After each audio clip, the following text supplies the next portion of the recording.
Indícios de que o Laninha irá continuar no próximo trimestre com menos intensidade. Apesar disso, ainda deve causar alterações climáticas com chance de geadas tardias neste mês de outubro e no início de novembro.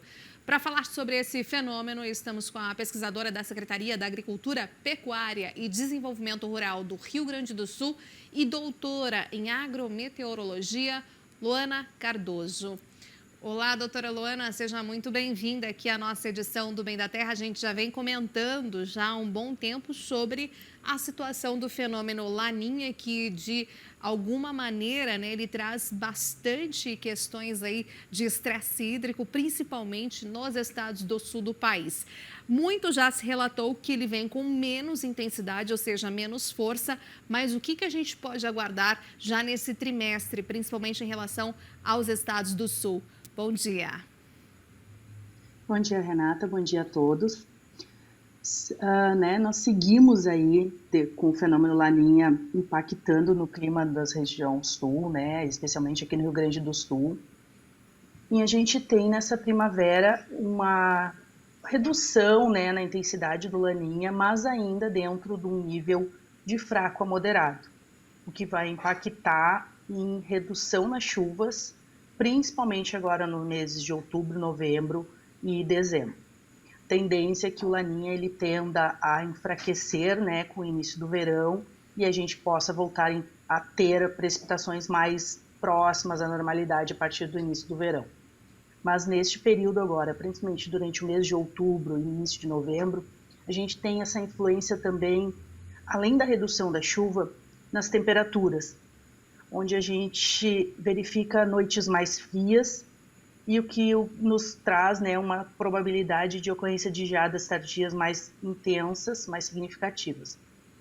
Então, é um pouco preocupante, né, para algumas culturas no início da instalação e desenvolvimento das culturas de verão, né, que podem sofrer algum tipo de dano.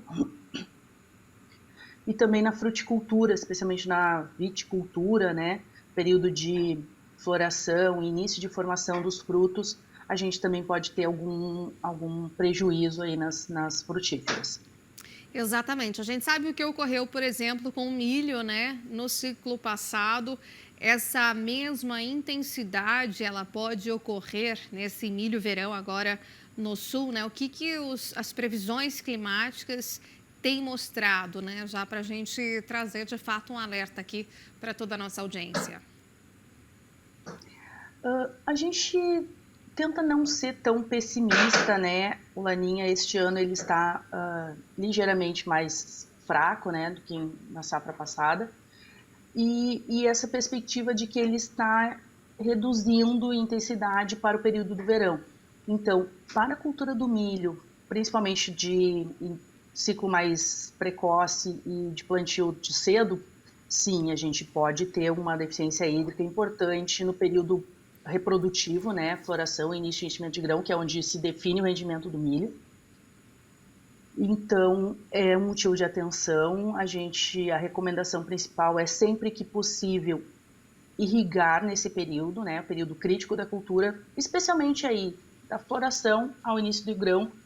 Às vezes, uma, duas irrigações podem salvar, né, podem garantir a produtividade dessa lavoura. A tendência é que para as culturas, inclusive o milho, mais tarde, que pega em florescimento aí já para o período de dezembro, início de janeiro, a gente possa ter um retorno mais gradativo das chuvas e tenha um efeito menos intenso, né, do Laninha já nesse período. Agora você falou também em relação à fruticultura, né? E claro, viticultura e outras aí que a gente tem bastante expressivas nas regiões do sul, né?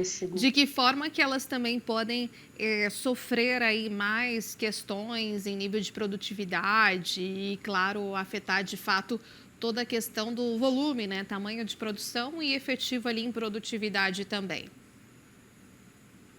Na fruticultura a gente já tem tido alguns efeitos, né, dessa variabilidade climática e das condições que a gente vem vivenciando, que nós tivemos um mês de julho com temperaturas acima da média, o que ocasionou a brotação precoce em algumas regiões, em algumas frutíferas, né, como o pessegueiro e as videiras mais precoces.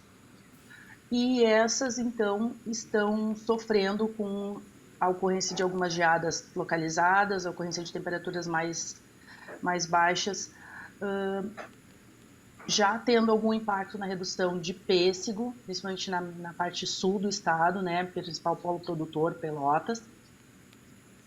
Já algum registro de danos nos vinhedos, né, na região da Serra Gaúcha, também maior região produtora, né, de queima, né, por geada, de brotações, de início de frutificação. Então, há uma possibilidade de a gente ter uma redução nas safras frutíferas temperadas, sim. Esse período mais seco, após a frutificação, ele é benéfico, né, para as frutíferas, porque a gente tem uma redução da incidência de doenças, principalmente doenças fúngicas. Então, podemos ter uma recuperação em termos de qualidade da produção, mas em termos de quantidade pode sim já ter algum impacto e nós temos já aí alguma tendência de redução na produção de frutíferas. Entendo. Agora, quando a gente fala também de geadas, né, mais possibilidades agora ainda em outubro e início de novembro. Com isso, a gente também fica em alerta em relação ainda mais às frutíferas, né, que já sofreram as intempéries ali desde o mês de julho, conforme você falou há pouco, doutora. Sim, a gente pode ter, mas a probabilidade dessa ocorrência de geadas ela é mais localizada, né, nas regiões de maior altitude e parte da campanha, né, com a entrada das massas frias. Uma vez estabelecida a frutificação, o dano ele é um pouco menor, né, do que no período crítico, que é exatamente da definição do rendimento, mas sim, a gente pode vir a ter perdas em algumas áreas se houver ou se realmente se confirmar a ocorrência de geadas mais intensas. Geadas de primavera, né, elas são de fracas a moderadas, nós não temos uma probabilidade, uma tendência a ter geadas muito fortes, mas mesmo geadas moderadas a fracas, elas podem sim, causam danos, né, as brotações mais novas, as folhas, reduzindo, né, a disponibilidade de fotoassimilados para a planta, então a sua nutrição, né, então a gente fica, né, aguardando aí as previsões mais de curto prazo para acompanhar essa entrada de massas frias e essa possibilidade de geadas. Tem que ficar atento e produtores, principalmente da Serra Gaúcha, que já tem estruturas, né, de mitigação de geada, então estarem com seus sistemas de mitigação, seja por aquecimento, por microaspersão, né, quando a gente faz esse molhamento da planta para reduzir, aumentar, né, na verdade a gente acaba aumentando a temperatura da folha, reduzindo a chance do congelamento.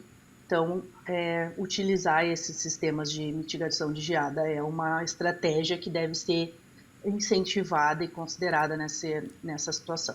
Perfeito, então. Muito obrigada, doutora Loana. Seja sempre bem-vinda. Uma boa terça-feira para você e bom feriado também.